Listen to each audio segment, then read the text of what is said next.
Mic is hot. Damn, the fucking mic's hot. Welcome back Fuck. to Uncontained Multitudes, The finale. finale. I'm Jeremy. I'm Meg. So we did, as everyone, as the listeners of the podcast know, I'm moving to Indianapolis. Womp womp. Womp womp. At the end of this month, it's coming up really fast. Yeah, it's like mid-August. And that we crunched some numbers and discovered that unfortunately this one has to be the last. Yeah. Episode 59, last episode 59! of the Uncontained Damn, Multitudes if we had podcast. just worked a little harder, we could have got to 69. Like, if we had never, skipped the episodes that we skipped. All the recordings that we had skipped know, throughout the years, know. all the weeks. But that's called self-care, so... We didn't work that hard, because why would we work that hard? Because we didn't get paid that much. Yeah, what did we make, like 20 cents the whole time? To be fair, we only started doing ads a couple months ago. That is true. We did not run up a lot. We made a couple bucks. Yeah, which I don't think we'll ever actually receive, because don't you have to make 20 to even, get a payment? Yeah. Yeah, so there's money out there for us in the universe that we may never receive. We may never receive. That's okay. We didn't do it we did it for the love of the game. Truly. Like I always said to you, I think the only reason this lasted that long is because whenever we wanted to, we didn't record. No, exactly. I Yeah. think if we had pushed ourselves to do it, even when we didn't want to, it wouldn't have been fun. So it's of course I'm not going to do something if it's not fun. That's Yeah. a completely recreational, optional activity. So anytime we had a migraine or were sick that day or literally just wanted to go play tennis. Yeah, or literally wanted to go play tennis. Or very often we were both at shows or music festivals. Yeah. Or we we just wanted to go play outside, dude. That's how everything should be. Truly. That's we how work created a should be. And socialist model of work within our podcast. Yeah, kinda. Yeah. Don't actually look too don't look into into that yeah. sentence. Don't analyze that for real. We have some fun stuff planned for you guys tonight, but something I did think about or to discuss is how long this podcast ran, because it ran years. for 2.5 years is a long ass time for kind of anything. Yeah. Especially a podcast, which on average run for 2 to 5 episodes. Wow. And it's and then it's 1 episode a month. Right. For most people. We were kind of putting out content for you guys. Kind of busting it out. Yeah, so you guys better have appreciated all of it. Even the floppier episodes. There's a few in there where I can't listen to them. If I put it on right now, I would be I don't know what the fuck we were talking about. But then there's others that I'm actually proud of, or I really learned something from, and blah, blah, blah. Yeah. A few things that we outlasted, off the top of my head, I didn't look too hard. Tongues to her. R.I.P. Did not exist when we started this podcast as a concept at all. Nor really did AI. It was starting to start, but it was not producing videos. It was only being used by college kids to cheat on homework. But I wouldn't say we outlived it, because it still exists so much. Yeah, it does still exist. We predated it. Yeah. In a way. Something we did outlive, though, was the entirety of the Hawk Tua podcast. Oh my god. Or Hawk Tua in general. Right. Yeah, she came and went. Yeah, Did she go to jail? No. Wasn't she, going to go to jail, though? Didn't she, scam a bunch of people? Yes. I don't know that anyone went to jail for that. Because they they did something a lot of crypto scammers do who have any amount of capital and some lawyers, is they set up their LLC that they based the entire crypto scam out of in the Cayman Islands. Which is that seems legit. For a famous tax haven. So it was just not enough evidence, maybe, or not in the right jurisdiction, or it was just too complicated. I don't know, but no one went to jail. I think. Rest in peace, HT, though. Rest in peace, HT. You know what was something we outlived was the Elon Trump friendship that came and went. God. Yeah. Yeah.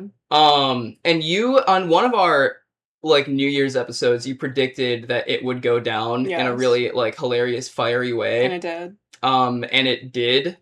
It didn't and Nothing really anyone's happened, though. Yeah, it was.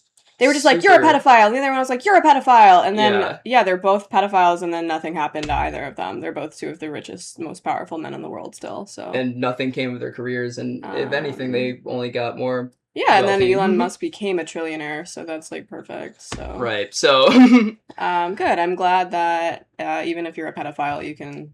It doesn't matter. Yeah, I remember Elon tweeting out the reason that Trump doesn't want to release the Epstein files is because he's in them. And then that just kind of... Like, that was... Like, imagine this was, like, 100 years ago, right? And English aristocrat said that about another English aristocrat. The other English aristocrat would be dead. But... Like, that, just nothing happened because of that. Yeah. Here. It should have been, like, the biggest scandal in the history of the world. Yeah. There was no investigation. Nothing really came of anything from the Epstein files, too. That's just kind of fun. Which is just... Actually, yeah, let's stop talking about it, actually, because this is supposed to be a nice finale episode, and we really can't... I really can't go there without... We've spoken about this at length, I'm sure. Oh, yeah, I'm sure. Oh, God, what else? We predate Brat. Yeah, Brat, wow. Brat was honestly inspired by us, like, you could make the argument. I kind of think so, too. It wanted to be so indie and so niche. And so gay. and so unknown. We're truly underground. Truly. Like, and we stayed that way, you know what I mean? Like, we never even blew up like that. So, like, I can say 10 years from now, yeah, I was on an underground podcast for 2.5 years, and no one ever found out about it. No one ever found out. About 30 people found out about it. We were niche, bro. We were niche. We are so niche. Us being like, we're flops. We're niche. We're niche. Our gatekeepers were really good, and they wanted to keep us on the I truly do believe if we had actually tried to have a bigger social media presence, we would have gotten bigger. And that was low-key my fault, because that kind of was my job. But, like... Well, it is so annoying to have to, like, make TikTok content. Like, that shit is so stupid. I took a stab at trying to make a couple videos in the same way that you, at one time, made TikTok videos, and it is super tedious. I think I made one and I ended up hating it. And it never got posted. And if I were to do that for, like multiple TikToks for every episode, I'd just lose my mind. I know. It would not be... Low-key, yeah, not to, like, validate the influencers, but damn, that job's a little hard. Yeah. It does like, make me think about if I was getting paid to do it, yeah, maybe I could have done it, but, like, I don't want to get home from my 9-hour shift at the sandwich factory and then come home and have to make a TikTok for my niche podcast. Yeah. Sorry. It's one of those things that if I added that on top and it felt like something I had to do, it would make me enjoy this podcast less. Exactly. So it was just something, sorry, we had to stay niche. The reason why you see so many, like, Clavicular and Nick Fuentes, like, clips that are, like, obviously made for TikTok is because they not only just pay people, obviously, but they pay people from India, and sometimes they just don't pay them at all. No, so they're using... So they're using just slave like, they're labor. Exploiting later, yeah. Yeah, well, yeah, I can say that we never exploited any labor, so... Yeah. That's pretty cool of us, I'd say, type shit. Including our own labor. I didn't exploit myself for labor. Every time I say type shit, I need to follow it up with, can't believe they're letting white girls say type shit. Like, I gotta stop, for real. Something that did come and go is me unironically saying type shit. Dude. That used to be punctuation. I think I got it from you, actually, now that I think about it. That's so annoying. That's funny. I think we probably have exchanged many like vocal whatever you call it. Yeah, Sims and... I don't think we can say vocals. It's not Sims, but like... phrases. Phrases, there we go. Catchphrases. Yeah, many a catchphrase have come and went. I used to say yum.com a lot. Oh, I say yum.com a lot. No, I definitely got that from you. I've been really on the pony wave. Every time I leave work, I say bye, every pony. Bye, every pony. See ya. Oh, we can say that at the end. Aww. They always say they started saying "Bye, pony" back to me. It took them a while, but they're on it now. You are training them. Yeah, like beautiful horses in the stable on your farm. What do you want to start with? We have like a few things on the agenda today. On the docket. Do you want to save our favorite episodes for last? Yeah, let's do that. All right. Do you want to do more like history stuff first and then get into the game? Well, what history? Or is that more what we already did, that we outlasted things? Yeah. Okay, yeah. Word. All right. Then yeah, let's get into our fucking game. So today we have something very special. We've basically created a Jeopardy-inspired game about where like drugs and medicines come from. So we're gonna basically tell each other little riddles and then get to guess. And yeah, it should be awesome. Mm-hmm. So do you want to do the example one that I sent to you? Yeah. So everybody gets to know the game. Okay, so this is my example. So, which med, officially called sildenafil, was studied for aiding hypertension and angina, but was found to be so effective at producing erections that it went on to become a successful erectile dysfunction pill? And then Jeremy would give a little guess.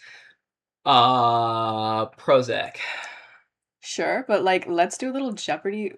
Let's like do it like Jeopardy. So I'm sorry. What is Prozac? Thank you very much. And I would go, well, no. Would you like a hint?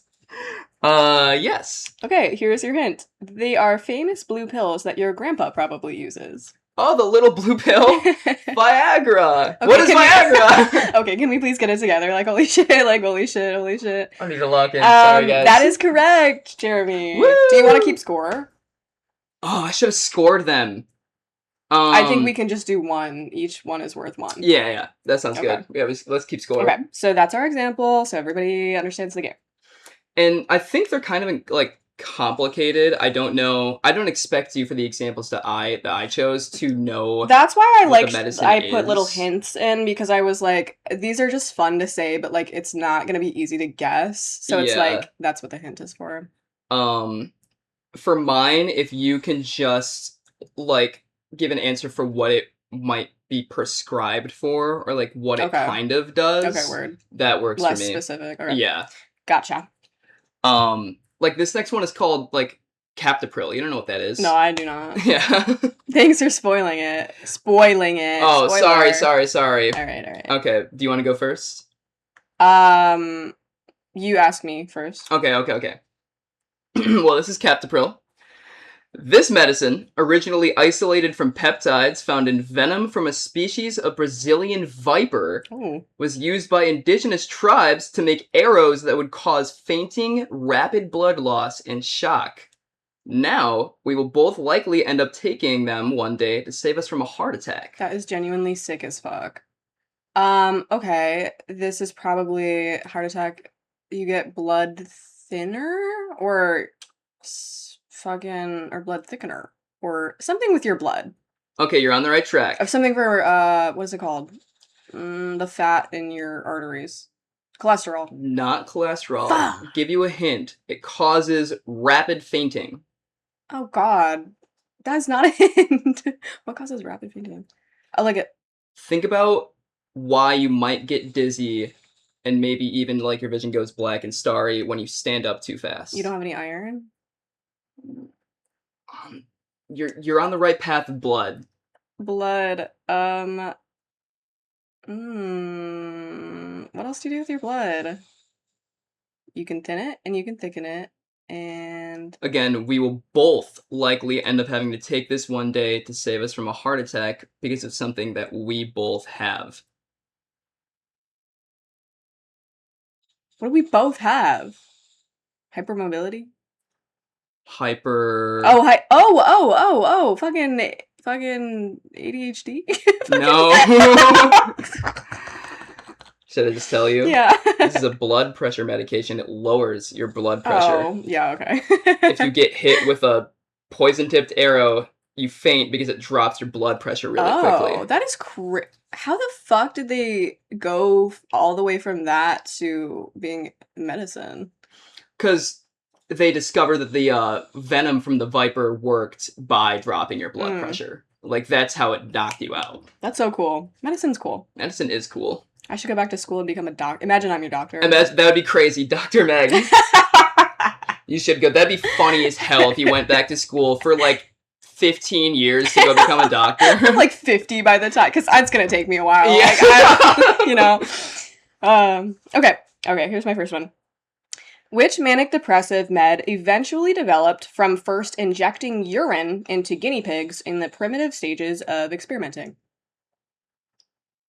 Holy hell. Manic depressive med. Right, which is an older term. We don't use manic depressive anymore. Which might give you a hint as to, like, what it is, but... Oh, God. It's also okay if you want the hint. My hints are kind of funny, so, like, low-key, take the hint. I think I might have to take the hint. Okay, here's your hint. Kurt Cobain sang of this. Oh, Jesus Christ. The music guy, by the way. The music guy. He's fake as fuck. Oh. He's poser as fuck. It's not opium or heroin. No. It is like a prescribed medication. Think of what Kurt Cobain had, or like, you know, yeah. Can I go through like the Nirvana discography? You can, really but quick? Like, is that not going to help? I don't know. I don't remember if it's actually like the title of a song or if it's just a lyric. Oh my God, lithium. Yes. What? Yeah. From injecting pee into guinea pigs? Yeah, that was like the first thing that he did. I don't really, because he injected specifically pee of like manic people into the guinea pigs to like, I don't know. People just used to do whatever the fuck. But then he stopped doing pee, and then he started doing some other stuff. And then he found out that the guinea pigs got really chill. Lithium is like a rare earth metal. I would have assumed we like tried to crush it up and eat it or something. Well, yeah, so before this, it was used in a lot of ways. It was just not, like, as in such formal experiments such as this, and it didn't, like, the outcome was not, like, prescribed lithium. So it's, like, there is recorded uses of lithium in human history, but not until this was it, like, a formal experiment. You know what I mean? That is so interesting. It's so weird. Like, scientists are so fucking weird. Sometimes you read these and you're like, you were a psycho. Yeah, why did you try that, you psycho? Would you literally even try that? That's pee and you're putting it in the guinea pigs, and bro. Bored as hell, dude. There's no way you're getting paid to do that. Neither of us have a point, by the way. Okay, perfect. All right. Well, wait, do you think you got it from... Oh, I did, I guessed lithium, I feel like but you I get did it from eat the a hint. All right. I'll give you one. This medicine derived from proteins in bat saliva, a chemical cousin to the proteins in mosquito saliva, I should add, as they do the same thing, ensures that blood doesn't clot while the bat is feeding. What do you think it's prescribed for? I mean, anti-blood clot, so like blood thinner or...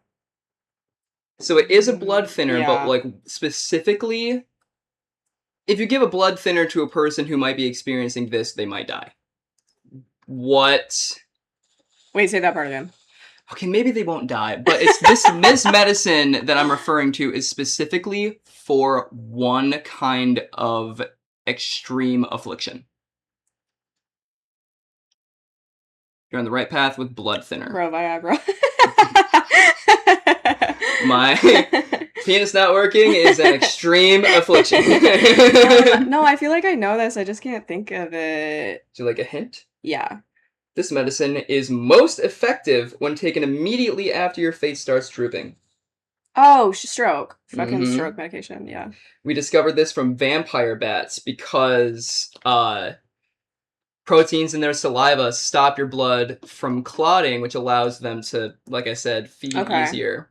That's so crazy. Vampire bats. I know. Okay, I'm counting that as a point. Okay. 1 and 1. Okay, my next one. What med, which is now considered an extreme hazard, used to be commonly administered via lollipop, usually to cancer patients with severe chronic pain? Severe. Also, I don't know if I should have put the word commonly in there. I don't know how common it was, but it used to be administered via lollipop sometimes.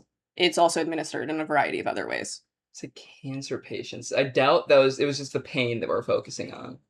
This is another one where I want to go opium. Yes, but I'm looking for more of a specific type of opium. Morphine, right? Close.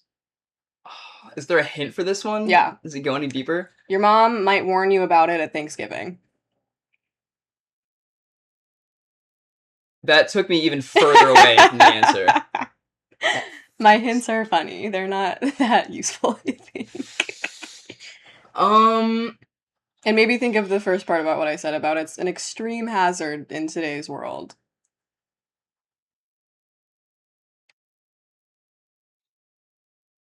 I'm lost. You want it? You Yeah. want the answer? Fentanyl. Oh my Dude, god. I was too hung up on Thanksgiving. I don't know about your mom, but my mom is always like, careful there's not fentanyl in your drugs. Get it tested.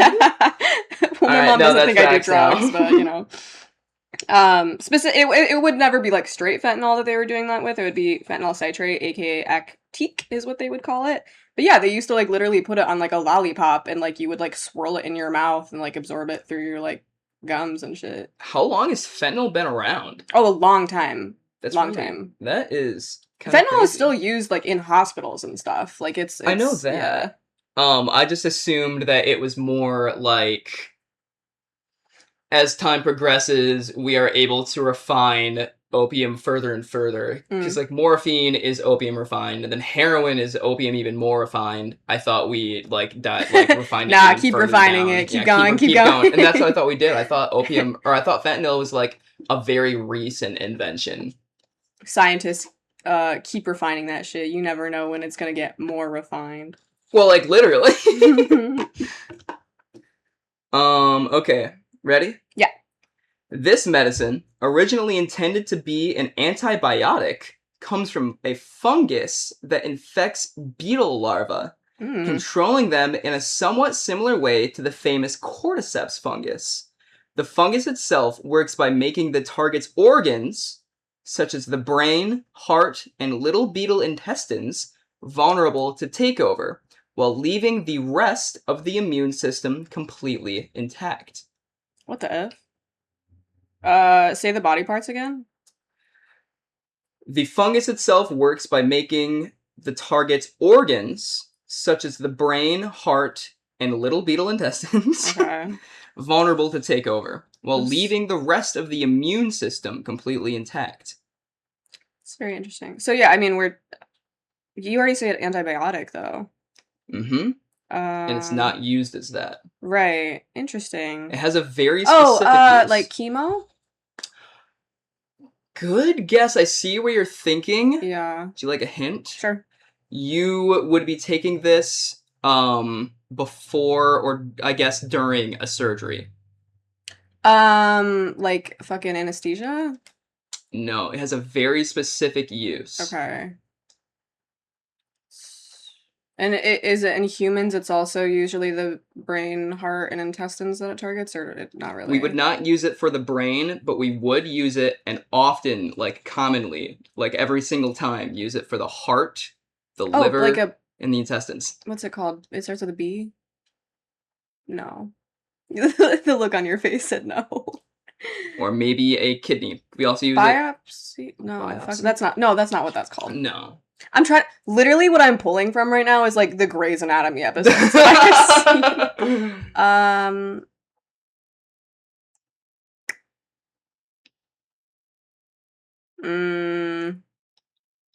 No, you're just gonna have to tell me.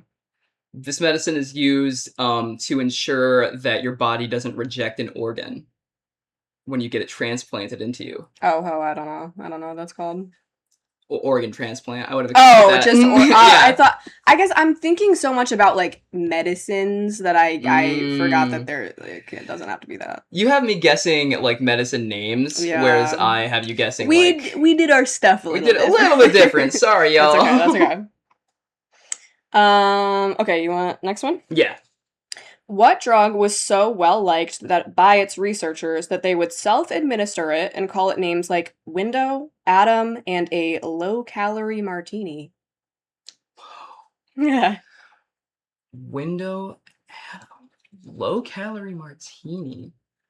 And by Adam, I mean as in referring to like Adam and Eve, Adam. Interesting. God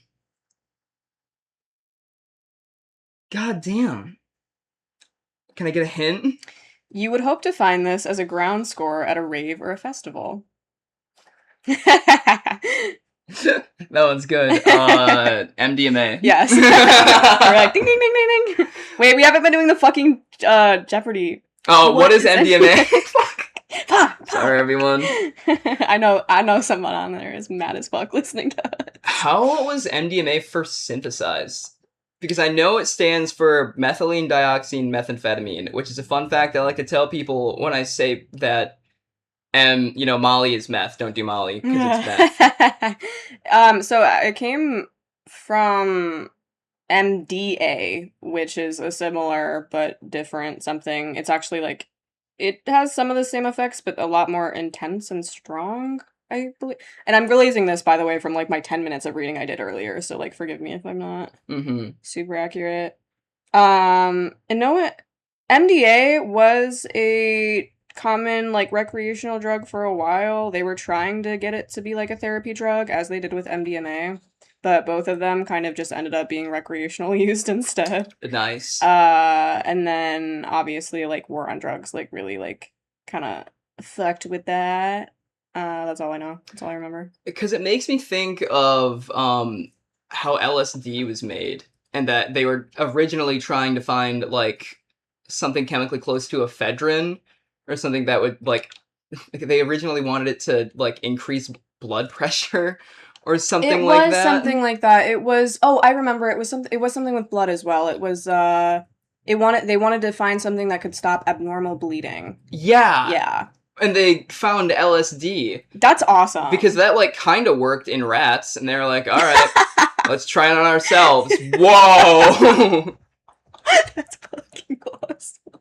I fuck with how many of the things I found where it was like they tried this on rats, and then the researcher was like, I'm gonna do it myself. Like, they were just getting high as fuck for their job. Like, what? That's awesome. That is awesome. I gotta start creating new medicines, guys. Medicines in air quotes. I am looking for just recreational drugs. I will say it is for research purposes. There's an infinite amount of drugs out there, and we gotta keep finding them. We're gonna find them and sell them on the dark web, you guys. Yep, that's our post-podcast. That is our plan. Yeah. We're gonna have time for that now that this is over. All right. This medicine, made from a species of one of the oldest and most popular medicinal herbs in history, was first recorded in a 1600-year-old, so 1,600-year-old Chinese scroll that was lost to time. Its R&D was funded by China in 1969 as part of a classified military program to help prevent a disease that was killing tons of Viet Cong and North Vietnamese troops. The drug was extremely successful, but was kept classified for many years as they needed the disease prevented to keep killing American soldiers. The woman who invented it eventually had it declassified and won the Nobel Prize in Medicine for it in 2015. Oh shit, that's really recent.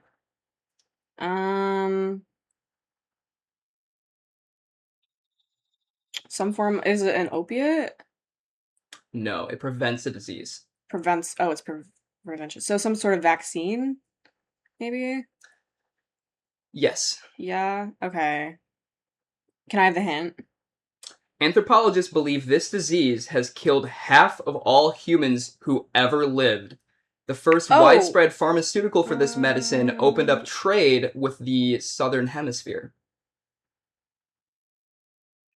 The plague. The flu. That only affected Europe. Diarrhea. Fuck. Everyone's finding out how little I know about fucking history right now. Killed a lot of people. The Southern Hemisphere. Southern Hemisphere. Think of a disease that may have ravaged colonialists as they entered the rainforests of Africa. Oh, Africa. Fuck. Dude. I don't know. I don't really know that much about that. The answer is malaria. Fuck, really? I had Uh-huh. no idea. That also I didn't know blew that my was such a mind. big deal. Yeah, anthropologists believe it killed like 60 to 80 billion Dude, humans. So half of seriously? all humans who ever lived were killed by Do malaria. we not know that because we're just stupid Westerners? Or is that just like we don't talk about that? Because that's insane. Malaria is... The answer is kind of because we're Westerners, because malaria is largely a hot and humid southern hemisphere disease I guess carried that's, by mosquitoes yeah, in that part of the world. So because we don't live in like Vietnam, we're never going to have to run into malaria as often. as Yeah. often. But Wow. I had no idea. I was thinking it was like the flu, like something really like basic that like, we have like that stuff really only hits Europe shots for now. Wow, okay. because it's Interesting. carried by like rats and I'm just a birds. white person, so We have different diseases, and that's we okay. do. It is interesting, And that's okay. and that's We all get okay. diseased by different stuff, and that's what makes us human beings. Malaria. This medicine specifically. What god was What? it Yeah, I called? don't even know. Artemisinin. Artemisinin. So what? It's a shot you take, or what? I believe so, but it's like it is the medicine first administered to people against malaria now, and it only was introduced extremely recently, like either in the 80s or like in the 2000s, because it was classified Right. That's by the crazy. Chinese government That's kind because of they wanted it to keep killing Americans. honestly, yeah. Yep. I don't even blame them. Okay, next.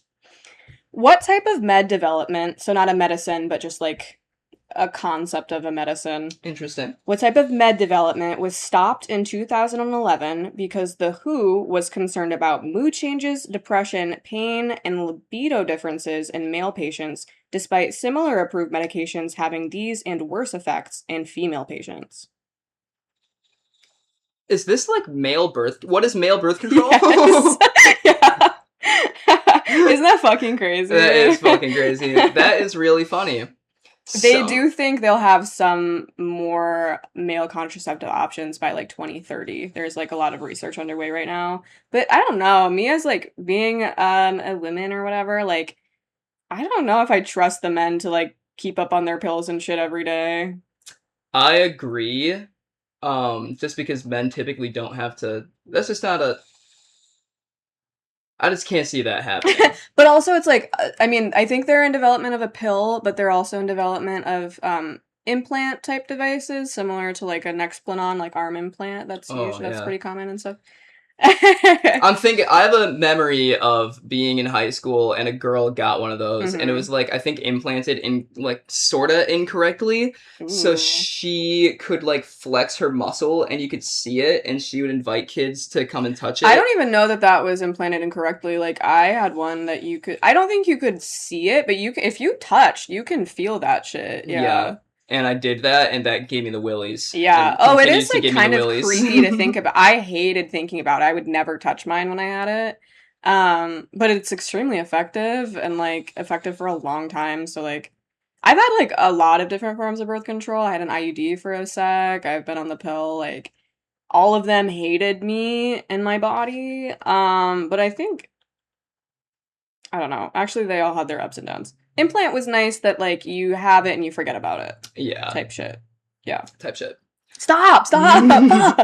One thing I did hear about some kind of recent studies around male birth control is that it was causing potentially permanent infertility in men, which is sort of a concern. Like, I understand that. That's also a possibility in female birth control, though, too. Really? Yes. That's any symptom sure, you can fucking name, I guarantee you it's also a possible effect of female birth control. Granted, like, I don't know how, like, often that was happening. Maybe it was more in male birth control, but it's certainly possible in female birth control. Yeah. Maybe they got it. Maybe they're struggling to get it down to the same like rate that it has in female birth control. Maybe, but I also kind of think it might just be like they don't want men to have any side effects at all, and it's like Fuck you guys. Yeah. My hint for this one, by the way, was for fuck's sake. That was that's the word.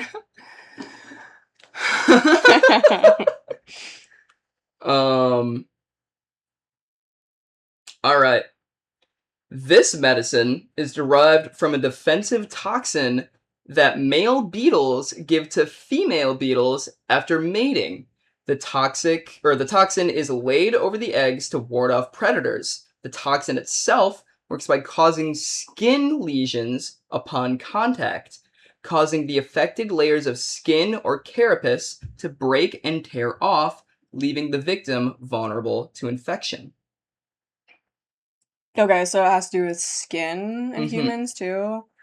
I don't know, like a burn treatment of some kind, or like fucking skin graft stuff. No, but you're on the right path. Burn treatments and skin grafts, you are typically concerned with taking skin and putting it back on. Right, so we're taking it off. Yeah, my hint for this one was think of anything on the skin one might want to remove. Like mole removal, or like... So close. Mole is a kind of cancer. There has to be a surgery involved for that. Oh, okay. So like a tumor, or like a fucking... I don't know if I'm gonna know the exact...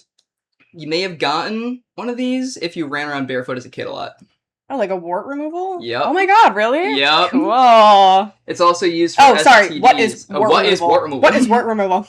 It's also used for STDs on occasion because Classic. It just rips off the top layer of skin. Dope. Perfect. Okay, next. What topical anti-allergy med needed to be redesigned in 2010 after a wave of people were reported to be using it orally? Oh my god. Topical antihistamine. Can I get a hint? Sure. So it is, I'm talking specifically about the topical form, but it's also pill form. So the hint is, if you take enough of these in pill form, you will see the Hat Man.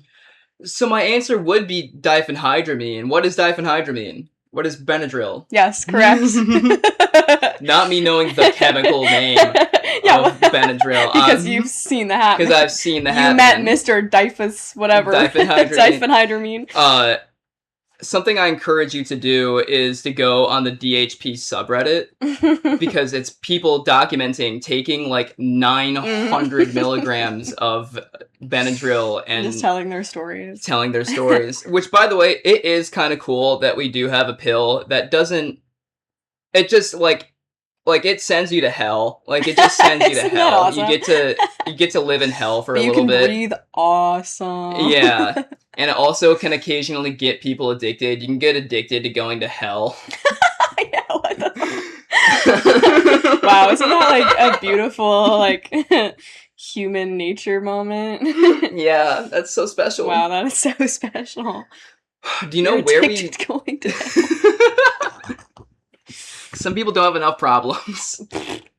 Do you know where we synthesized that from? I feel like an antihistamine was kind of... It has to come from some weirdo plant that we ate, probably to, like, ward off, like, bug bites. Probably. I don't know. I don't think I read anything about that on that one. I know people still rub nettles on themselves, just kind of, like, all over their body to give themselves, first of all, like, the rash from nettles. Reactions, yeah. But because it kind of kicks your immune system into overdrive, that will reduce inflammation. Interesting. And ethyl cane core. Yeah. Nettles does have it, so I wonder if it does kind of come from some kind of funky folk medicine. A lot of stuff does. A surprising amount of stuff does. Because people were actually really smart. Oh my god, speaking of folk medicine, did I do this one already? This medicine was discovered and researchers heard of a diabetes remedy used by the indigenous people of Madagascar. Yeah. Okay, awesome. Speaking of folk medicine, this medicine was discovered when researchers heard of a diabetes remedy used by the indigenous people of Madagascar. The Madagascar periwinkle causes low blood pressure, a compromised immune system, and organ failure when ingested, but it really did help manage blood sugar a little tiny bit, to the Madagascarians' credit. But when scientists isolated the compounds found in the plant and then injected it into rats, it was discovered that there wasn't much use for managing blood sugar, so it couldn't really be used in diabetes. However, they did notice that it caused the rat's white blood cell count to drop dramatically and then fail to reproduce, hence the compromised immune system that you get if you were to eat it. Chemo. That was fast. I mean, you say like white blood cell count, and I think cancer, I guess. Do you know specifically what kind of cancer? Blood cancer? That was really fast, Meg. Damn. I'm kind of smart, I don't know. Yeah, it has specifically leukemia. Because leukemia, as I learned today, is like runaway reproduction of white blood cells. Yeah, they get kind of crazy with it. They do get kind of crazy with it. The score, by the way, is you have 4 and I have 3. Thank you. Dang, I have 4? I thought I was messing this up. To be fair, I did make mine like, I want you to be able to guess it, you know what I mean? Okay, next. What med, which got numerous citations from the FDA while it was being sold as a weight loss drug, is still chemically identical to that drug, but is now rebranded as a narcolepsy and ADHD treatment? So this one is obviously like Adderall, right? What is Adderall? Yeah. I actually did not know that it was originally used as weight loss until I watched the movie Requiem for a Dream. Oh my god. That was scary as hell. I didn't even think about that. Oh, I should watch that movie again. I really like that movie. That's so funny that you say that, because that is famously a movie that you watch once and never again. That's literally true, but like, I feel like it's been so long that I've like reset. So basically I've watched it 0 times. Yep. Yeah. I do know that like amphetamines specifically, like maybe Adderall and like Vyvanse and other ADHD medications, especially like Ritalin, were first prescribed as like narcolepsy and because damn, yeah, that shit keeps you awake. It does keep you awake and suppress your appetite. But the first uses of amphetamines were for something really crazy and unrelated, a nasal decongestion. Yeah, that's crazy. That is, yeah, some things have like way different purposes, and then they're like, they don't really do that. No. And then they completely go another direction. If you have a stuffy nose, take meth. Yeah. Whoa! We don't need to do all that. No, we don't! It's so fucking funny. No, so when it was a weight loss drug, it was called Obiturol, something like that. I don't know if I'm pronouncing it correctly. But that was a thing, and then the FDA was like, hey, I don't really think that's, like, working. And then they had to withdraw it, and then the company put it back on the market without FDA approval, continued to get, like, weird citations and shit, and they're like, fine, fuck. And also, like, the company got bought once or twice. So then the new owners were like, okay, fine, this is for fucking kids with ADHD, fuck. It was the exact same drug, and the FDA was like, what are you talking about? But then they, like, approved it for ADHD treatment. Or I guess ADD at the time. Mm-hmm. Which is just hilarious. Because it's at least, in its later forms, is chemically the same as it was when it was a weight loss drug. Yep. So that's really funny to me. That is really funny. I also know that throughout its entire, very recent lifespan, I would have thought that, like, amphetamines were kind of ancient. I mean, they are. I think what we classify as, like, Adderall or close to Adderall is new, but, like, amphetamines in general I don't think are that new. I know, because they were using them in World War II and shit. Well, like, by ancient, I mean, I would have assumed, like, people... Me being, like, ancient. Yeah. 100 years ago. I think, like, the people of Peru, like, chewed on coca leaves because it gave them energy, but that's well, they were using, I know in parts of South America, people, like, fucking, not business owners, I guess, because I don't know if they're, like, properly business, but they would give it to their, like, workers, so their workers would work longer. Yeah, yep. They were just coking up the labor to exploit people worse. Hell yeah.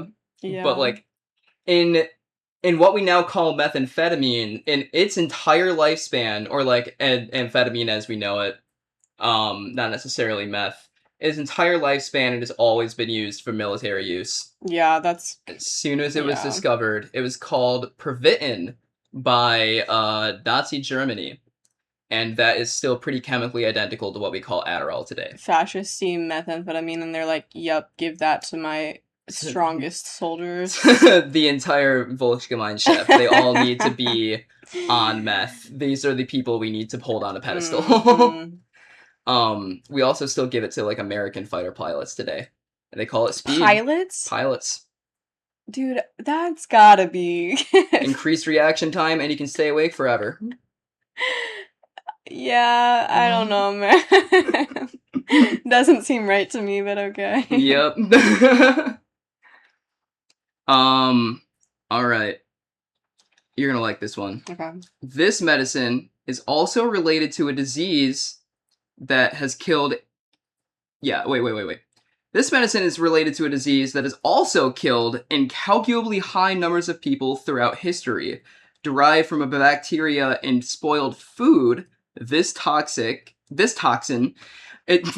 My phone autocorrected toxin to toxic every single time. It's throwing me off.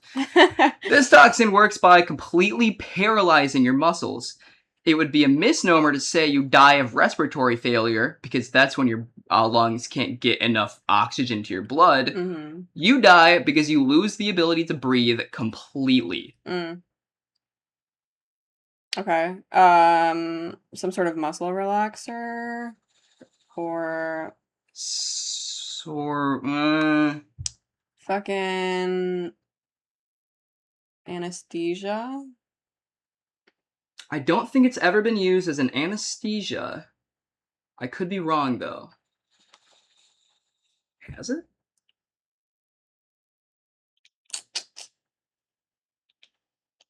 Toxin targets the muscles. Or like a sedative of some kind. Not a sedative. Would you like a... Yeah, has never been used as an anesthesia. Okay. Would you like a hint? Yeah. I may take this one day for chronic migraines. And then I have another hint if that doesn't give you enough. Chronic migraines. Is it, you take it as a pill or as like as an injection? Injection. Botox. There you go. Yeah, what is Botox? Uh-huh. Let's fucking go. The other hint was, my 28-year-old grad student professor proudly takes this because grad school stresses you out. Oh my god, that's an awesome hint. My favorite quote from her is something about, like, I got it at 28 because at 20, when you're in grad school, you either get Botox or get wrinkles. Okay. All right, girl. Okay. What hormone, now common in the supplement section at the grocery store, came from experiments where cow pineal extracts, which means from the brain, not from the penis, by the way, were shown to change the skin color of frogs? I'm sorry, repeat that? What hormone, which is common in the supplement section at the grocery store, came from experiments where cow pineal extracts were shown to change the skin color in frogs? This one's weird as fuck. Skin color... Oh, shit. Yeah, so... This is a man thing. Men take this as, like, a male enhancement supplement. I just need to nail down what it could possibly be. Because it's not, like, testosterone. Because that would not be over the counter. Is there a hint? Yeah, and I really like the direction you're taking this because based on what I said, that's like a really good deduction to make, but it's actually like the experiment is one of those where it's like they did this random shit and found this random shit, but then in humans it did something completely different. So actually the hint is you use this when you can't fall asleep. Oh, there's no way. What is melatonin? Yes, correct. That is insane. Isn't that so fucking... They were like, let's take part of this cow's brain, put it in a frog. Okay, now the frog is a different color. Oh, and what does it do? It makes you sleepy. What were they trying to achieve by injecting a frog with? I think they were trying to do research on some sort of like skin disease, but then like they just isolated melatonin and were like, oh, okay. That's so interesting. It's really weird. This is my last one. Okay. I did only end up finding 8. I That's thought I could totally find fair. more because I was I on a also roll. have 8, yeah. Okay, perfect. This medicine was a response to the Japanese government desperately attempting to curb the use of a drug that was rather loved by the Axis powers called amphetamines. The Japanese post-war economy had gotten heavily addicted to the drug due to the culture of working long hours. It was marketed not just as a safe remedy, but as a natural remedy as well. So this is the opposite of meth, kind of. Not it the chills you opposite out. of meth. So opium, some sort of opium? No. Wrong direction. Okay. But it chills you out is what it does. I see where your mind is. So no, okay. They wanted to get people off of meth. Okay. Can I have the hint?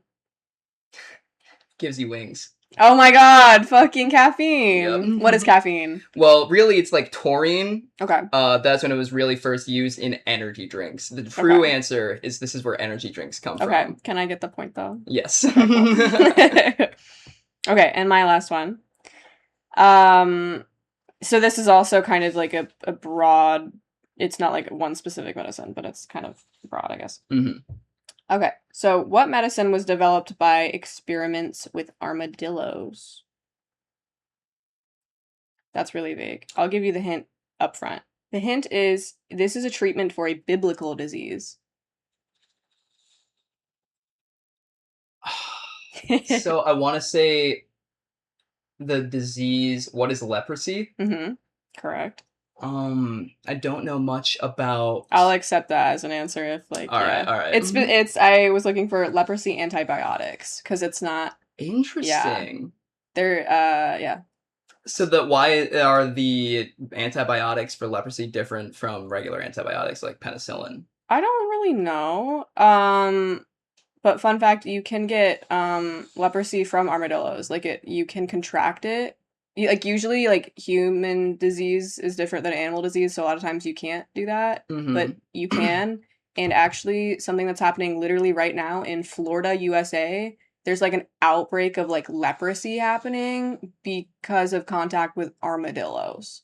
Whoa. So, hope that's that... kind of freaky. But, surprisingly, leprosy, even though it, like, seemed to be a big deal at one time, it's, like, actually, like, really difficult to be able to get. Like, only a very small percentage of the population can even get it.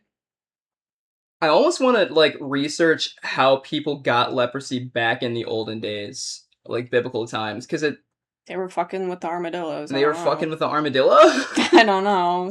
Fucking seems like that. That's kind of freaky. I think it'd be kind of cool if leprosy got a huge comeback in the United States. There is so much... It was mentioned in the Bible for a reason. There's so much culture around lepers. Yeah. They were like leper became like a metaphorical like figure. You know? They had like a lot of religious symbology and like connotations attached to them. They were seen as like kind of pure and innocent and holy in the fact that they're like as a concept in Christianity called like the victim soul, where like this person is chosen to suffer more than anyone else. That's sort of what lepers are. Yeah. I can't wait for 2026 victim souls to make a comeback. Oh my god, I can't wait for this to become like global news, and then all like the Christians are like, it's the end times, like, these are the plagues, like, God is coming back to Earth soon, because leprosy's back. It would be, like, kind of eschatological like that, because it's such, like, it's so biblically connected. That's exciting. Big things coming soon, y'all. Alright, well, that concludes our game. Hope y'all liked that one. That was really fun to write those. That was really fun. The research was really fun and interesting. We do bullshit for medicine. It's said time and time again that, like, throughout history, we discovered so much because humans couldn't find any food or medicine, like, period. So we just tried literally anything. I mean, you gots to. And it wasn't like you were at a cubicle for 8 hours a day. You were kind of just walking around doing whatever. So why not? Why not Why not? try Dude? anything you can? Yeah. Shit. I think we should all adopt that attitude. Yeah. Let's start injecting urine into other things and see what happens, dude. Dude, why not? Why not? Clearly, something will come of that, I guess. Lithium is so important, they want to put it into the water supply to chill us all out. And we found that from injecting guinea pigs with pee. What else? What else can we inject with pee? And the funny thing is, like, that step was, like, probably, like, not that important to the rest of the research. Like, we could have probably skipped that one and then gone right to, like, you know, the other stuff that they injected them with. But they started with pee, so fucking whatever. And found what they were looking for. Yeah. Freaks. So, all right, yeah, to conclude, we're gonna do a little retrospective on our favorite episodes that we've ever done. Mm-hmm. And we've done, this is what, our 59th, you said? 59th, yep. We had a lot to choose from. I was, like, scrolling through, and there was some I, like, totally forgot about, and I was like, wait, that was a banger. Yeah, there was a few that I had in mind for, like, all 5, and then I scrolled through and immediately had to reconsider. Yeah, so I have, like, my top 5 that I, like, personally really like, but then I also have, like, a few honorable mentions that were just, like, memorable to me for other reasons. Do you want to start? Sure. Okay. I have mine in order, so I'm gonna do lowest to highest. Oh, lowest to highest. Yeah. Okay. So my 5th favorite is episode 3, which was the quirkification of Willy Wonka, which was on the Wonka cinematic universe. Yep. And that was actually the episode that inspired the entire podcast. My 5th episode was also episode 3. Dude, that's awesome. Because it did kind of inspire the entire podcast. We were talking about this the other night at the bar. Yeah. About how the first episode was just like fun and games, like we're just shooting the shit. The second episode was gas station boner pills, and we were just getting our bearings. It like was not that. It was very unorganized. There was like a dog barking in the background the whole time. Yeah, the audio was terrible. But by 3, we had, like, landed on a concept that was, like, had some structure, but was also just, like, silly and fun to talk about. It was also our first, like, movie episode. We did quite a few on, like, movies. Yeah, I do like that. I like that. It just, we organized our scripts in such a way that it flowed so naturally, and we had enough information to make a full and interesting episode. And like, it kind of taught us that we could in order to, like, actually discuss a topic, we could focus in on something more niche and then use that as an example to discuss Hollywood as a whole.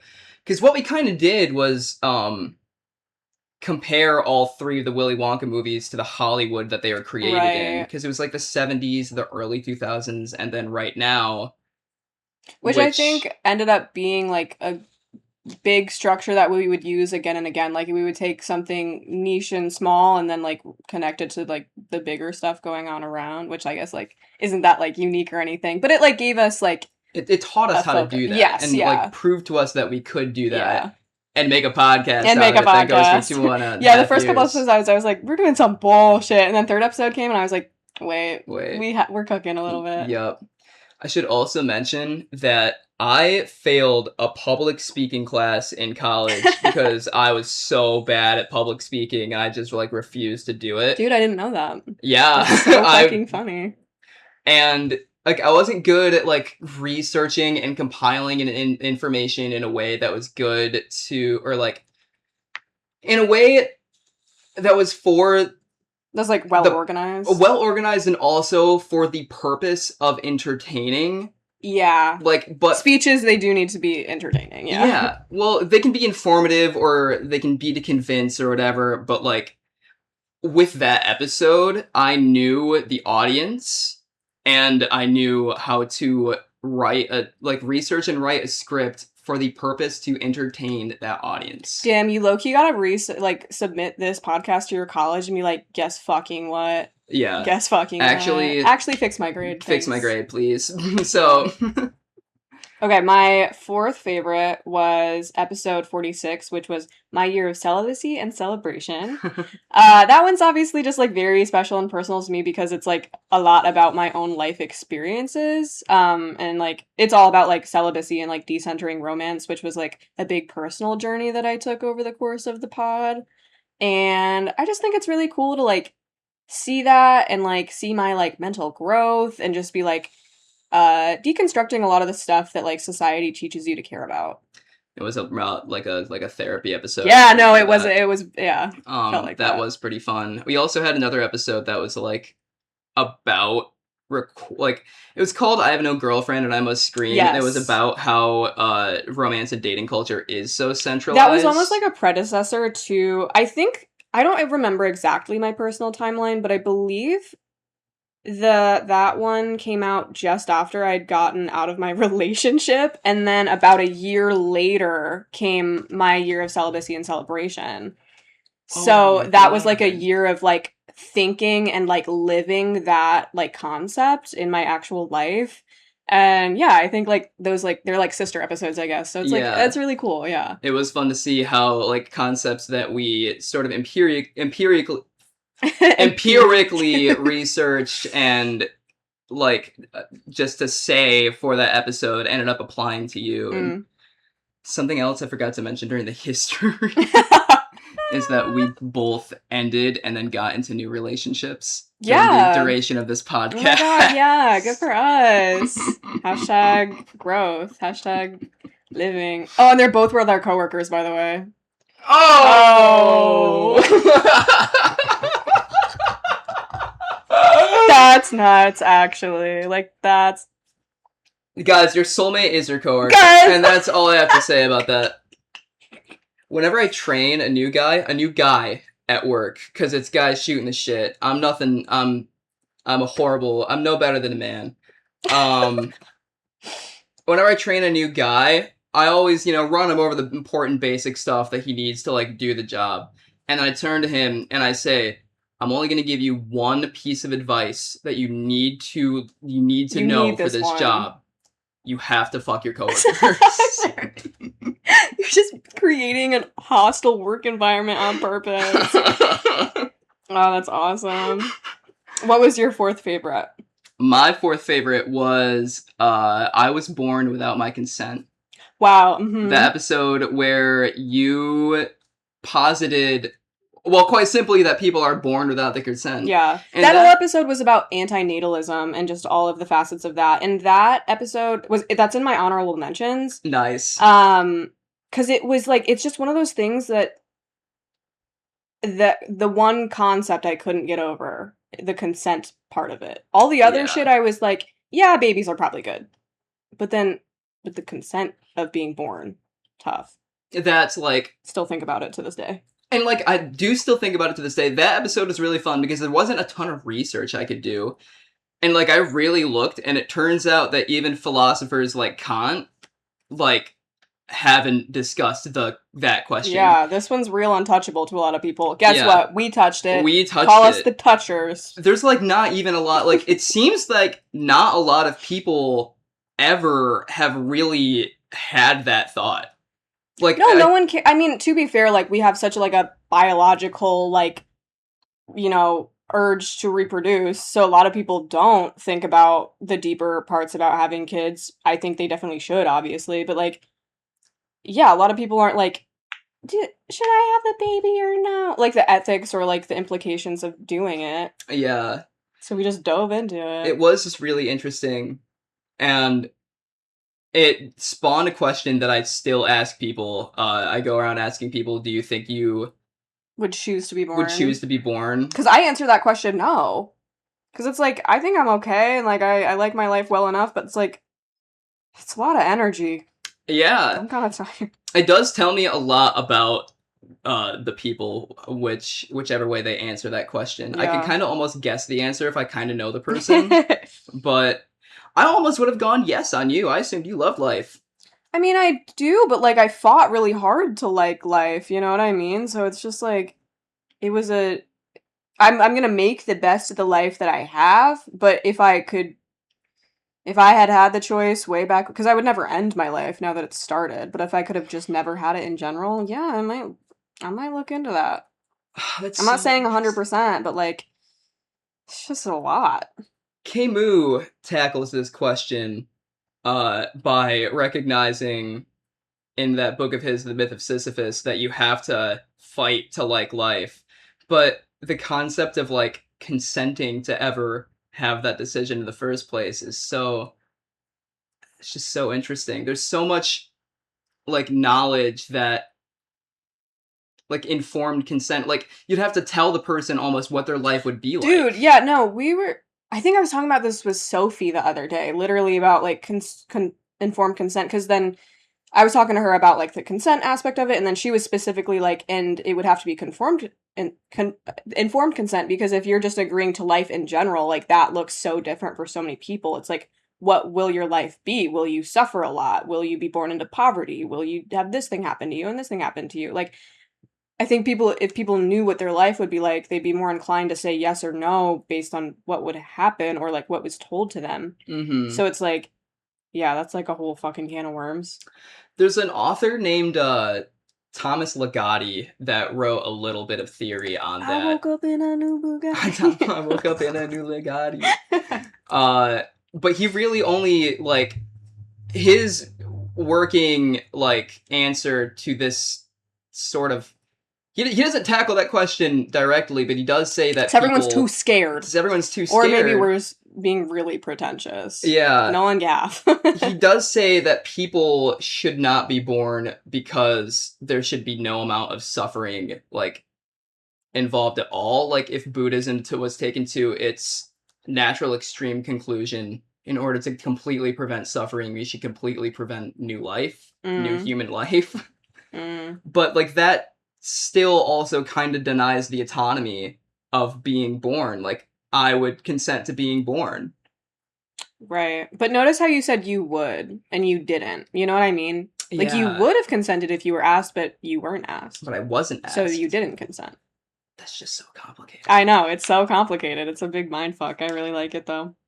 Okay, so my third favorite was episode 33 called Give Him His Keys, and that one was on drunk driving. This was one of like the most creative episodes I think we did, and I just like the concept of it was so fucking funny, and the fact that we did like field recordings. This was the only one I think we properly did actual research on, like ourselves, like not just like reading like, research. we did field we research did the as experiments. scientists. We were the scientists. That one we had a breathalyzer and we went to the bar, and after every drink we would breathalyze and we would take a voice recording, and we were kind of just testing like what like blood alcohol content really was and how it really affects you and its effect on like things like driving and just like motor skills, and we got really fucking drunk. That was an It was awesome night. And throughout the episode, it's like all the recordings start very tame. It's like, oh, I've had one drink, and then by like drink, I think we had 5 or 6 drinks. It was literally like, "What's up, you guys?" Yeah, we like, were like yelling by and the screaming. end. Yeah, And we were doing like field sobriety tests. Like we were like trying to walk in a straight line and stuff. those videos are still like I think archived on the Uncontained Multitudes Instagram. Oh yeah, those will be there forever. Our digital footprint. My favorite moment from that episode, at least from like doing the research, is knowing when I crossed the legal limit because I wanted a cigarette. Suddenly I want a cigarette. I shouldn't drive. I shouldn't drive. Yeah, I shouldn't drive. Yeah. But the conclusion was kind of what people all around say, that like the legal limit, what will get you a confirmed DUI is just buzzed, just like kind of feeling buzzed. Yeah, I think we found it took us about 3 drinks for both of us, if I remember, but I think so. We also spaced them out really quickly. A few of them, they were different kinds of drinks. We did like that's shots. True. Oh yeah. Which like how fast you drink it will affect your blood, maybe affect your blood alcohol level. It is. I mean, that makes sense because if you drink something over a period of time versus drink it all at once, it's like, yeah, obviously. Yeah. And it's not interacting with as much like sugar or juice or whatever. And it's like how much you eat and stuff like that. But like it is kind of easy to determine blood alcohol level just from what you consume. There's a guy called his you may have heard of him. His like internet username is World of T-shirts, and he's really famous for being a lol cow that just kind of travels around the country. He has a handler who like records him all day long and like shares the money with him. I think he is like mentally handicapped or something like that. And he just all he does all day is get way too drunk Yeah. and just behaves a fool on camera for money. And people like keep a public log of how much he drinks throughout the day and have determined that he's drinking to the point where most people would be dead. Yeah. But they're able to accurately determine how much, like, what his blood alcohol level is just from seeing what he eats and drinks throughout the day. That's awesome. What a beautiful thing that the internet can do. My third favorite episode, Sleeper Pick, was Consider the Veggie Burger. And that episode was about veganism and its pros and cons when viewed through the lens of the global economy. And this episode is unique because of something you don't really learn in school, like even in like college level composition classes, is that you should not start with an idea and then like you shouldn't start with a conclusion and then but we and then look for research. We kind of didn't do that. I did go into it expecting to see a lot of negative stuff about like the meat industry and ended up finding that because what we did was kind of weigh the pros and cons of everyone eating meat versus a lot of people going vegan. Yeah. And I think we came to the conclusion that despite veganism having a decent like carbon footprint impact on the individual and global scale, the like economies that were created to feed that like ephemeral desire like kind of racked a lot of third world economies for first world consumption, and then when veganism kind of fell out of favor, so now like those that was a prediction we did one time on one of our New Year's episodes, is that we thought veganism would kind of fade out a little bit, and it low-key did. We're kind of prophets. And all of the like quinoa farms and all the other farms and factories that are set up mostly in third world countries have all like they had to shut down. Like the entire sectors of the economy has shuttered. There's a lot of unemployment that came from that. I like that that's one of your favorites, because for me, that's actually when I look back, and I don't hate it, but I look back and wish I had done better research or was just more eloquent. I think a lot of the things that I said were not nuanced enough. And like I think we still made good and not invalid points or anything, but it was just something we should have, or at least my perspective, should have said things better and like made more points. Because like I think about that now, and it's like specifically I wish I'd touched more on the fact that so many vegans are so strongly vegan and are so like uppity about it. But and that really annoys me because people are just trying to eat food. It's like of all the hills to die on, I think this one is a pretty ridiculous one too. And yeah, a lot of people like you said, our conclusion ultimately was like it's gonna tank third world, or I don't even like saying third world countries, but like whatever. Just global South economies. It's like it just feels like a lot of people not actually considering every angle and just wanting to like what's it called? Be on their high horse. I don't know. Yeah. I think it was kind of a cultural phenomenon that was tied to politics mostly. Also like kind of tied to a certain kind of person. Virtue signaling, that's the phrase I was looking for. Yeah. But I if we had more time, I would have loved to do a follow-up episode on that one. Yeah, it probably deserved one.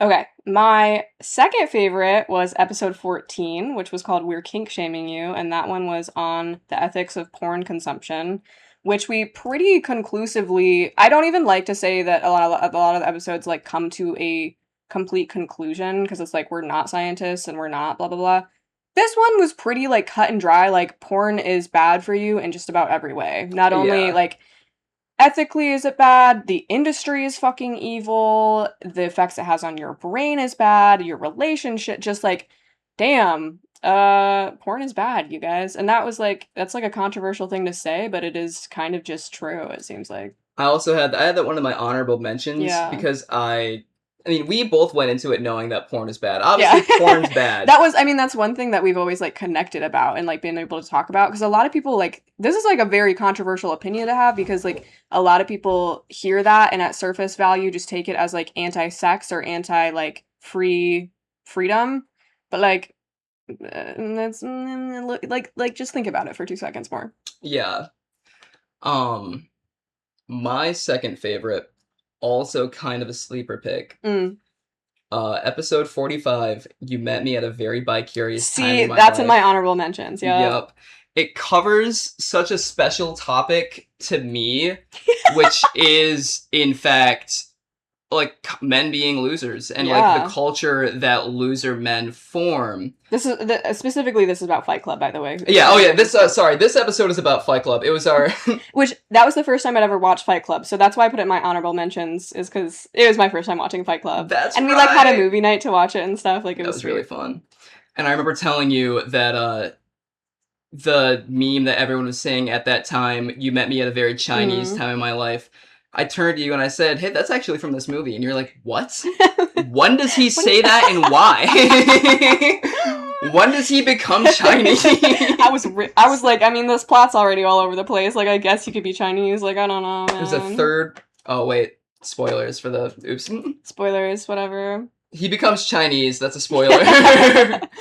But that episode, and I think also there may have been one other. I don't, maybe not, but that episode covered something I really like talking about, which is again moving or loser men, but specifically the concept that there's no third act in life where you're a superhero or a rock star and like the gradual young men coming to terms with the fact that they are not special, they are going to live a very normal life and work in an office. And just the psychological damage that does to a lot of people and how they react as a result. Yeah, super cool stuff. Mm-hmm. And then my absolute favorite ep that we ever did was episode 50, which was Signs Your Gay Porn Might Actually Be Straight. Good choice. Yeah, this one, friend of pod Sophie, this was her second guest appearance, came on and we talked about heated rivalry and the culture surrounding it and hetero women's affinity for gay media and like just what that means as ethical, what it says about society, blah blah blah. And it was a great mixture. Sophie's just awesome. It's a great mixture of like big brainy stuff and just like silly.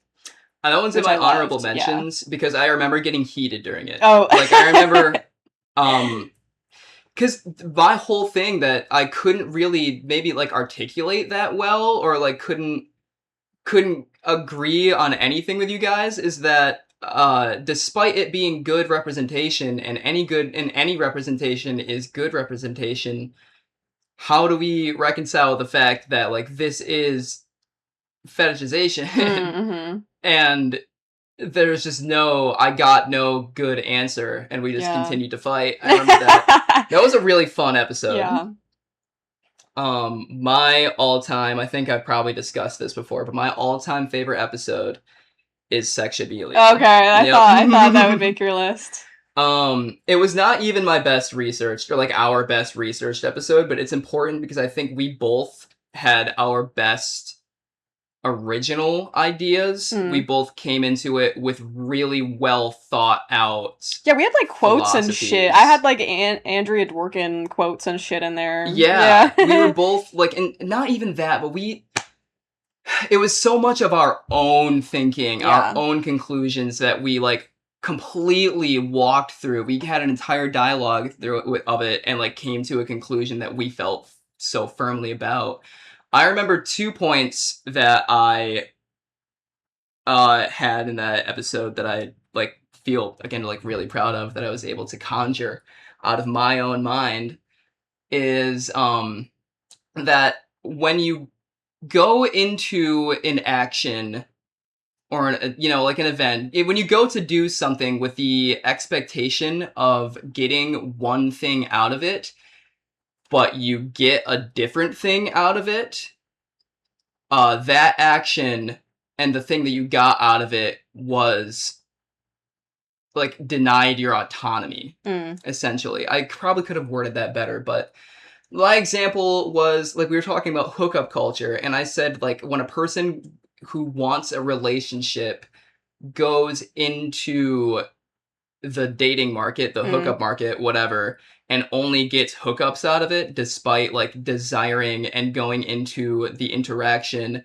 attempting to get a relationship, you are having your autonomy denied. I worded it way better on the episode, so go listen to it. But yeah, the second point I made that I still like will one day write something on my Substack that I haven't posted to in hundreds of years is that in any given scenario, like any social institution or whatsoever, 90% of people don't engage in the activity at all.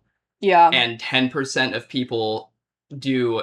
And like, do so vocally. Yeah, do 90% of the engagement and kind of inform what the culture is in that. Yeah, even though the majority of people don't do those things or think those things and like blah blah blah. Yeah. Yeah. So a lot of people don't engage in hookup culture in the same way that most people don't post to Twitter. So whatever culture you think of Twitter is really dictated by 5% of the people. The most extreme people. The most extreme people. And also if you are posting 90% of the posts to Twitter, what neuroses do you have? What is wrong with you? There's something wrong with you that's making literally. You act that way. And yet you are informing culture. Yeah. By just being the craziest bitch alive. And so that culture looks like it's absolutely insane. Hence what we think of when we think of hookup culture. Yeah. It's only the 10% of the craziest people on earth engaging in hookup culture. Yeah. Banger. Some bangers.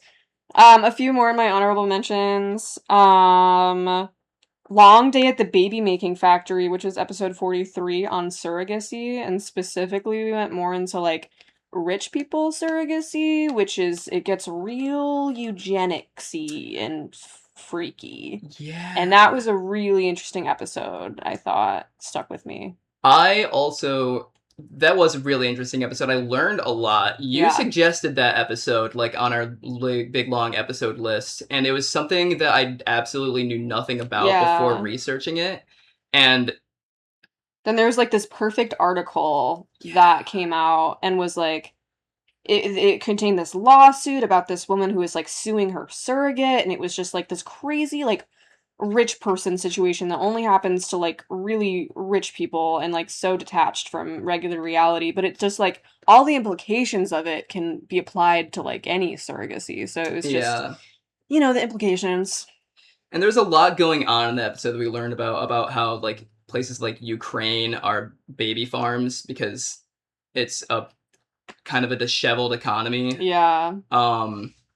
And that lawsuit was really, really crazy because the whole thing was the people who paid for the surrogacy kind of wanted to monitor and control the surrogate's life because the surrogate had their baby.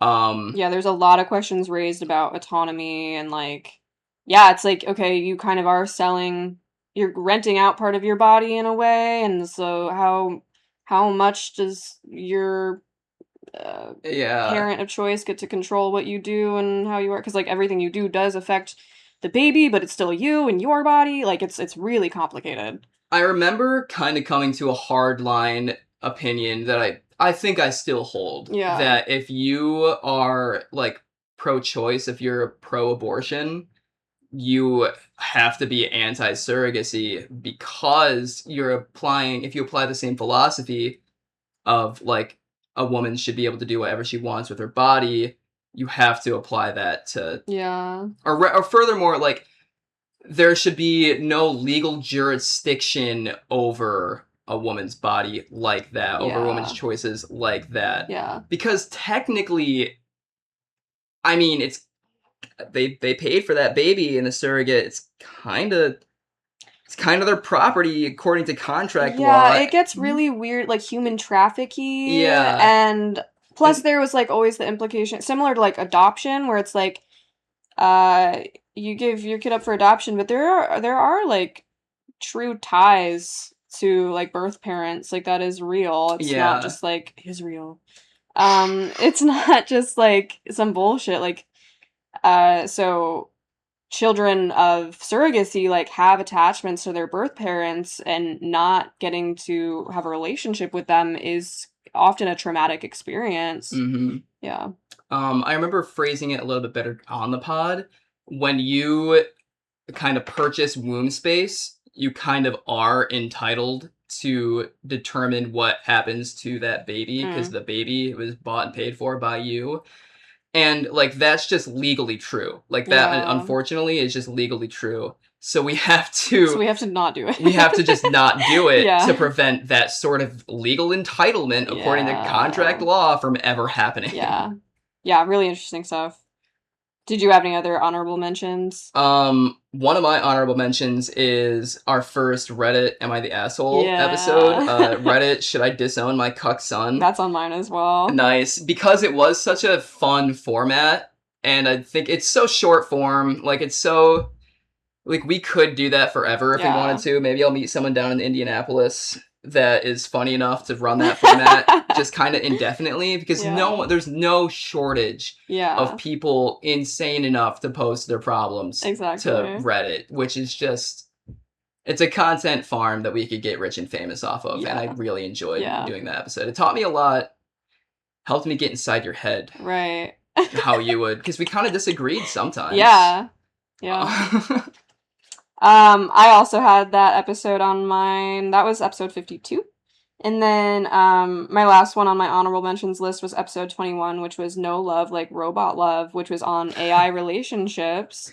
And there was that really crazy story we talked about of that guy who he killed himself because his chatbot told him to. hmm And that always really stuck with me. And that was funny because that was one of our earlier episodes and it actually predated a lot of the AI relationships that we're seeing now that are getting really common, and people using ChatGPT as like their friend or their therapist, or yeah, their like boyfriend girlfriend, or there's like specific AI dating sites that you go on and blah blah blah. So Yeah. like we talked about this and we were like, what the fuck?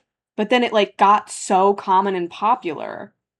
So we were low-key ahead of the game, and what the fuck? Yeah, that was an older episode, Yeah, it if I was recall episode 21. correctly. Yeah, Yeah. damn. And like it exploded. Yeah. It is experiencing exponential growth. AI is only getting bigger.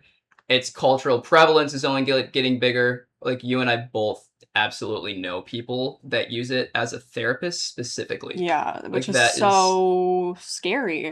and I feel like one of those polls are going to come out that's like this number of Gen Z has used an AI chatbot as a therapist at least once in their life, and it's going to be like the majority of It's us. so freaky. And then you're going to look around the room and be like, who among us? And it's Who so am I? many And it's people. everybody. And it's everybody. And it's, yeah, it's just awful. Specifically when people use it for therapy and just obviously in general, if they're trying to replace human contact, gets me pretty bad because I know a lot about OCD and just like like psychological phenomenon in general.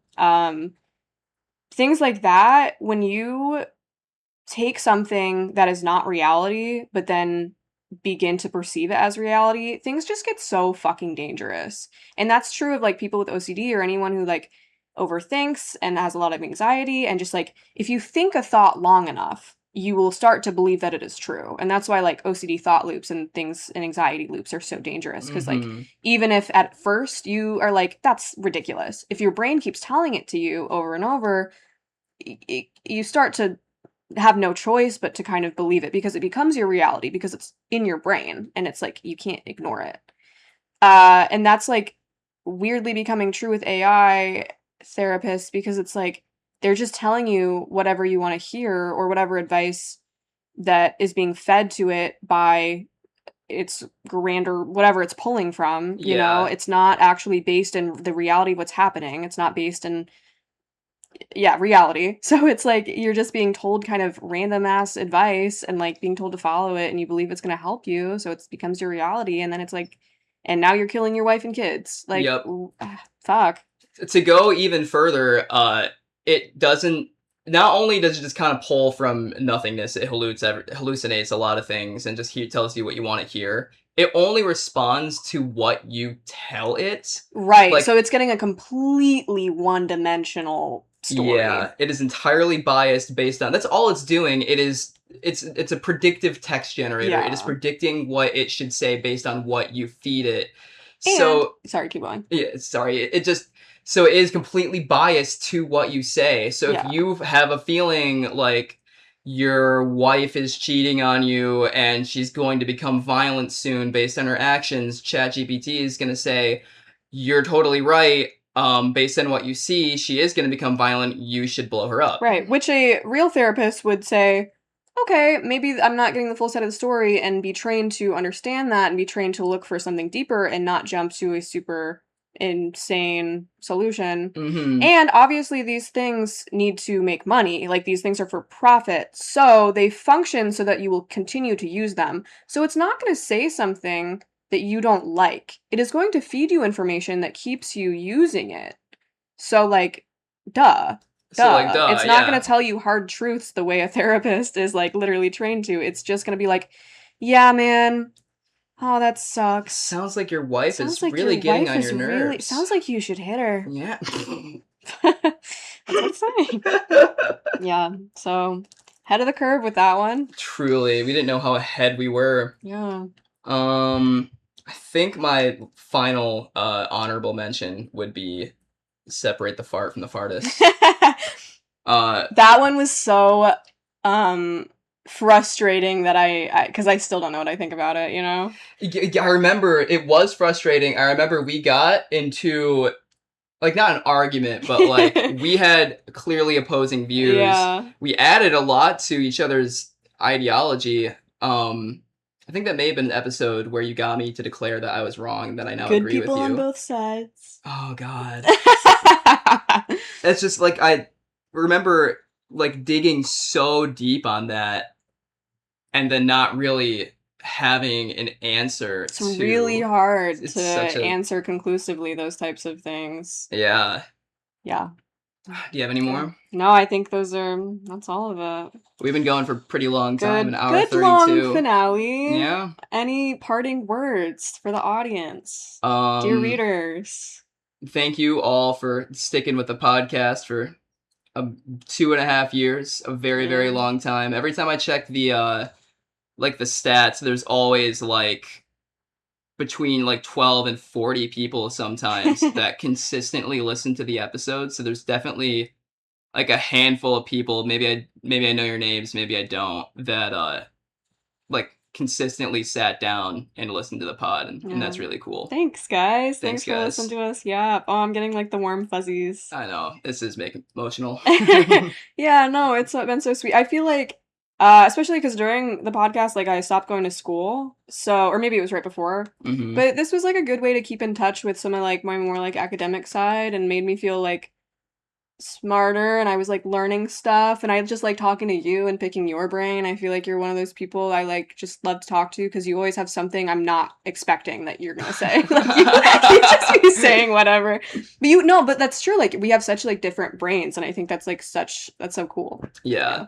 A compliment that we often received from fans is that I would often say something and the person in the audience would be like, I don't know that that's like 100% true. Here's what I think. And then immediately after that, you would say what they were thinking. I'd be like, I don't know. Yeah, you would say, I don't know. It is interesting how that worked out. We were good podcast hosts, I think. Yeah, I think it was pretty good. Did we pass the audition, guys? Did we do all right? Yeah, let us know. Yeah, but yeah, all of our episodes will still be up for consuming. I don't like that. Consumption. For listening. check out, especially the ones that we just mentioned that were our favorites. Those are like special babies. If you'd like to find us on social media, I mean, I'm sure we won't really be posting much on like the podcast stuff anymore, but obviously that is Uncontained Multitudes on Instagram, and I don't know what else. We have an email. I guess you We had could an still email email that- us yeah. if you really wanted to, but that'd be kind of weird. I'll check it. Why not? Yeah, Sure. I mean, I got it on my phone still, so whatever. If you want to find me on social media, I'm on Instagram at Meg Everden. I'm also on Substack, intermittently. When was the last time you posted anything on Long Substack? time, probably like last fall. But I always say this, but I have plans. Yeah, we have big things coming, you guys. Coming in the next 2 to 3 years. I have a lot to write about when the American lepers are a phenomenon. Maybe if we do some visitation, we'll do another special episode or something down the line. That could be fun, Little yeah. Reunion episode. Reunion up, yeah. Maybe. I'll only be like 3 hours away. Yeah, I'll come. We'll visit. I'll be up for the holidays. Yeah. Yeah. My social media is Booba Bixby, BUBUBIXBIE on Instagram. Wait, does it end with an E or a Y? An E. Really? Yeah, someone else ends with a Y. Dude. There's another Booba Bixby out there. Dude, you have to kill that guy. I do. I have to fight to the death. Shucks, I guess that's it. Shucks. Well, good luck in Indianapolis. Sorry, wait, did I not dox you? Is that a big enough city that I can say That's it? a huge. There's a million people that live Good there. luck in Indianapolis. I'm so happy for you and with your progression of your life, and yeah, and it's gonna be awesome sauce. I am very excited. We did just sign a lease on a so house. I know, that's so exciting. You told me about that the other day. Yeah, and I'm like, I'm so happy for you and for Hunter, and like, it's gonna be good. And like, I do plan on visiting because I'm trying to go to the Weenie 500 next year.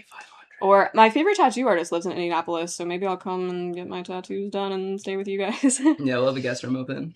Yeah, fuck yeah. Okay, well. See you later, alligator. In a while, crocodile.